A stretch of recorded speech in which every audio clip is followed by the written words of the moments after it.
कोपरगाव शहर पोलीस स्टेशनच्या हद्दीत दिनांक 29 जुलै 2025 रोजी पहाटे 5 ते सकाळी 10 या वेळेत मोठ्या प्रमाणावर कोम्बिंग ऑपरेशन राबवण्यात आलं। पोलीस अधीक्षक सोमनाथ घारगे यांच्या मार्गदर्शनाखाली आणि कोपरगाव शहर पोलीस स्टेशनचे पोलीस निरीक्षक रामकृष्ण कुंभार यांच्या नेतृत्वाखाली ही कारवाई पार पडली। या कोम्बिंग ऑपरेशन दरम्यान पोलीस निरीक्षक रामकृष्ण कुंभार यांना मिळालेल्या गोपनीय माहितीच्या आधारे संवत्सर शिवारातील नारंदा नदीच्या काठावर गावठी हातभट्टी दारू तयार केली जात असल्याचं निदर्शनास आलं।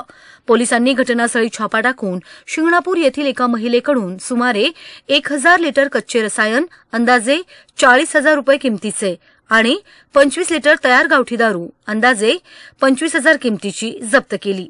तिच्या विरुद्ध महाराष्ट्र दारूबंदी कायद्यानुसार गुन्हा दाखल करण्यात आला। यानंतर गोदावरी नदीच्या काठावर नानासाहेब कारभारी गायकवाड राहणार संवत्सर याच्या विरुद्ध कारवाई करत पोलिसांनी 1200 लिटर कच्चे रसायन रुपये 48,000 रुपये किमतीचे आणि 20 लिटर तयार गावठी दारू रुपये 2,000 किमतीची जप्त केली। या प्रकरणातही महाराष्ट्र दारूबंदी कायद्यानुसार गुन्हा दाखल करण्यात आला। याच दरम्यान सुभाषनगर भागात रमेश पुंडलिक रेठे याच्याकडून देशी भिंगरी संत्रा दारू विक्री करत असल्याचं आढळून आलं।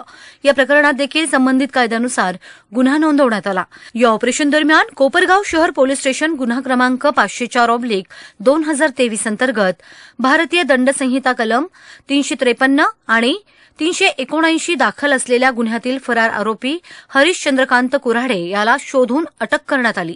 तसेच विविध न्यायालयीन प्रकरणांमधील अजामीनपात्र वॉरंट असलेल्या एकूण 8 आरोपींना ताब्यात घेण्यात आलं असून यामध्ये 2 महिला आणि 6 पुरुषांचा समावेश आहे।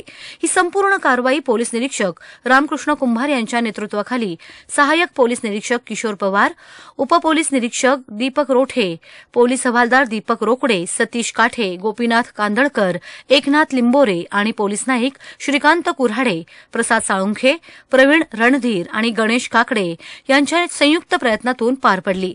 या प्रभावी कारवाईमुळे कोपरगाव परिसरातील अवैध दारूधंद्यांना आणि गुन्हेगारी प्रवृत्तीला मोठा आळा बसला असून स्थानिक नागरिकांमधून पोलीस दलाचं कौतुक होत आहे।